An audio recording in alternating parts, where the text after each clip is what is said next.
Welcome to Cinema Bites, your go-to for movie recaps in a flash. Big twists, epic moments, all in just minutes. We start the movie with a person who seems to have just come out of chaos. There was a metal ring around his neck and had wings he used to fly with. At that time, the wings were suffocating him, so he took out a dagger and cut off his wings. Because of that, the ring around his neck was released as if it was the prison holding him back. Afterward, the ninja moved in darkness and entered a weapon storage because he was in desperate need of 2 weapons. His father didn't do his duty with him, and the security there clashed with him to stop him. However, he managed to destroy them and entered the storage effortlessly. Contrary to expectations, he didn't go to get weapons. He first went to the bathroom to clean his wounds, feel a bit better, love himself, and cherish life. After that, he came out, wore new clothes, and stole a large number of weapons enough. He destroyed the storage door and left like a prince of his time. However, he wasn't very lucky as a patrol noticed him, came down to arrest him, but they weren't lucky either for thinking of clashing with him for a moment. He succeeded in taking one of them hostage, and the second officer's body started convulsing, and his features changed as if another creature was living inside him, resembling a monster or demon. At that moment, he asks Michael, the ninja. The officer asked Michael to comply with all the required demands and execute them, or else he and the child would die. However, Michael was extraordinary. He didn't care about the monster's words. The officer shot at Michael and the hostage officer, killing the hostage officer. But Michael succeeded in killing the monster officer. Afterward, he takes the car, gets in with style, and drives off into the unknown. Michael was strange and had something incomprehensible about him, like a mysterious man with no clear identity. As he drove his car, all the lights and energy on the road would go out as soon as he passed by, as if his body was absorbing all the surrounding energy. We then move to another person named Jeb, who wakes up anxious and terrified from a nightmare he saw in his dream. This dream kept recurring, and he couldn't sleep because of it. He leaves his place to take a walk outside, hoping to calm down and be able to sleep again. Outside, he meets Charlie, his girlfriend, who also knows about his nightmares and tries to calm him down and reassure him. She tells him that the reason for these nightmares is likely because she's about to give birth to their child, which is making him anxious. Charlie also presses him further, saying that once she gives birth, she'll give their child up for adoption so someone else can take care of him and secure a good life for him. This is because she and Jeb can barely support themselves, as they live in a caravan on the street. Charlie leaves Jeb lost in his thoughts and goes to sleep. In the morning, Charlie heads to her job at a gas station diner. There, she meets Kyle. Afterward, she goes inside to continue her daily routine. In the diner, her manager asks her to quit smoking for the sake of her unborn child, so he doesn't come into the world deformed or with issues. Kyle asks Bob for a phone because he doesn't have a network on his. However, a man named Howard interrupts them, asking Bob if the worker there has finished fixing his car. Bob goes out to meet his son, Jeb, to ask about the man's car, but finds Jeb making a crib for Charlie's unborn child. Bob asks him to focus on his work and let go of other illusions because Charlie doesn't love him and will never think of loving him. They're only having a child together. But Jeb refuses his father's words and explains that he's been having strange nightmares, feeling that something bad will happen to them. He wants to secure their lives because ever since Charlie got pregnant, all his dreams about the coming child have been bad.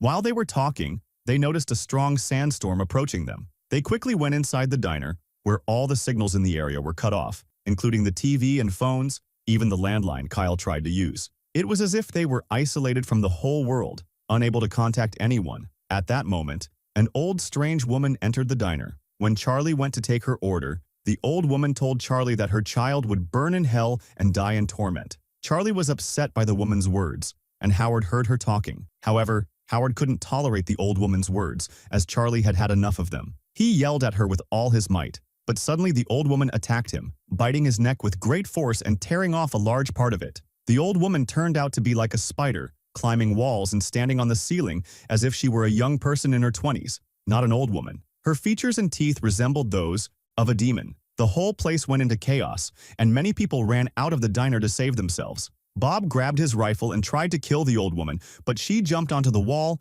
landed in front of him, and threw him to the ground with her strength. The rifle fell under Jeb's feet. Jeb picked it up and tried to shoot the old woman approaching him quickly, but his fear was greater, and he couldn't kill her. Suddenly, Kyle arrived and shot the old woman with his gun, saving the situation quickly. Sandra, Howard's wife, ran to check on him, terrified, but he was on the verge of death. They tried to stop the bleeding to no avail. They put him in the car to take him to the nearest hospital to save him, but the storm was approaching them at a high speed. A girl named Audrey informed them that what was coming wasn't a storm, but a massive swarm of flying insects. The insects began entering their car, and they were terrified. They had to return to the diner, failing to get Howard to the hospital. When they entered the diner, the old woman was still there, and no one could bear to see her. They quickly took her outside and threw her into the desert for the insects to feast on her. At that moment, the ghost Michael arrived, driving a police car. However, Jeb noticed that the police car wasn't from their city but from another city. They felt uneasy, not wanting to be deceived again like with the old woman. Immediately, Bob grabbed his rifle, pointed it at Michael, and demanded to see his teeth before shooting him to ensure he wasn't like the old woman.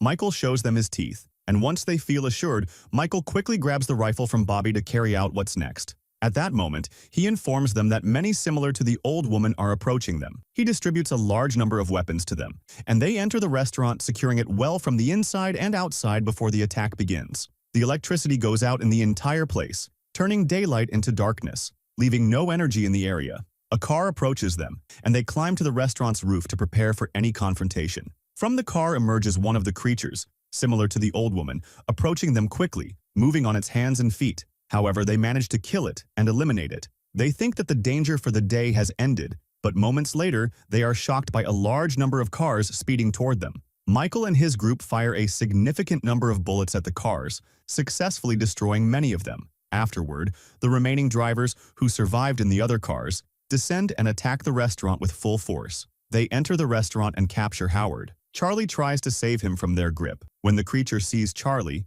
it expresses joy, telling her how happy it is to have found her, and that they will soon take her and get rid of what's inside her. However, Michael quickly arrives and opens fire on all the creatures, managing to drive them away from the restaurant. Then Bobo arrives, confused and worried about his life and the lives of his entire family. He asks Michael to explain what is happening, because they cannot continue in this situation without understanding what is going on. Michael begins to speak, explaining that is because injustice and corruption on Earth. He says that a revolution is necessary to cleanse the Earth, and that's why they are eliminating all humans. He reveals that they specifically want to kill Charlie and her son because Charlie's son is humanity's only hope for survival and escaping the evil that is about to reach them. He states that he is there to protect humanity, especially Charlie's son, until he arrives safely. The primary goal of all the creatures is to kill the child to eliminate humanity and bring it to an end. The attack they experienced was a test of their strength and endurance, but the second attack will be harder because it will test their weaknesses. At that time,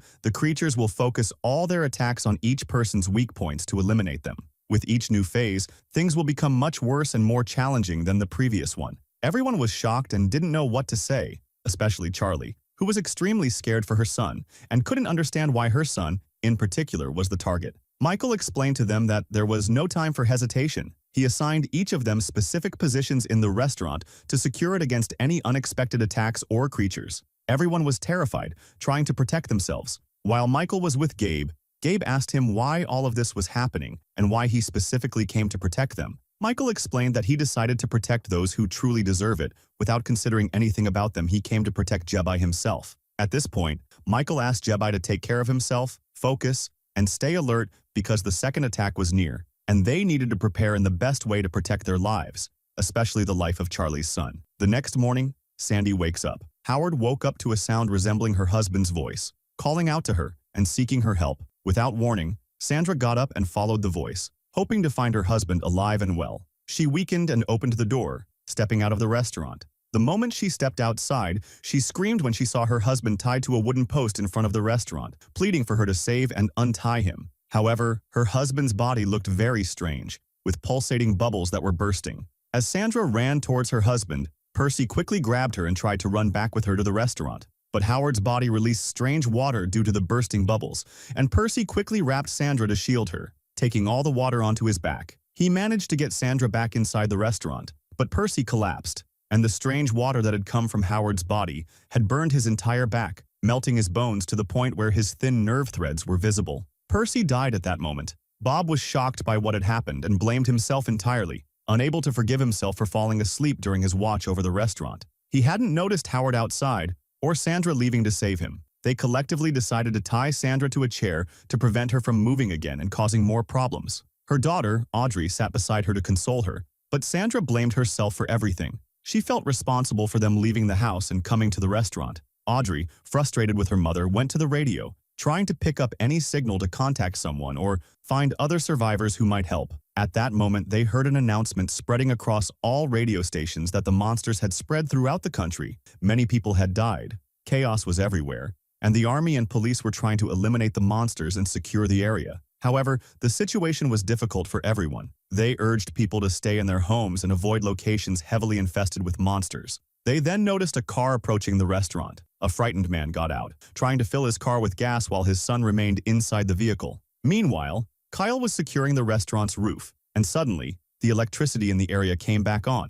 Kyle realized that the monsters had restored the electricity to lure people on the road to the gas station and trap them. The monsters attacked the car, killing the father and taking the child. Kyle, unable to stand by and watch, decided to intervene. He went down and managed to kill several monsters, reaching the child and taking him. But by then, the child had also turned into a monster. It was a trap, preying on their weaknesses. Kyle was killed in the process. Audrey witnessed the entire scene and couldn't stand still. She left the restaurant to save Kyle but was surrounded by monsters. She quickly got into the car to protect herself. Everyone in the restaurant saw what had happened but couldn't move or do anything because of the monsters outside. Michael was the only one capable of acting, but his primary mission was to protect Charlie's son. He refused to leave, determined to protect him from any ambush. Charlie, however, threatened Michael, saying that if he didn't go out and save Audrey, she would go herself, even if it meant her death. Audrey was still young and Charlie couldn't sacrifice her for her unborn son. Michael decided to go out to prevent Charlie from doing anything reckless.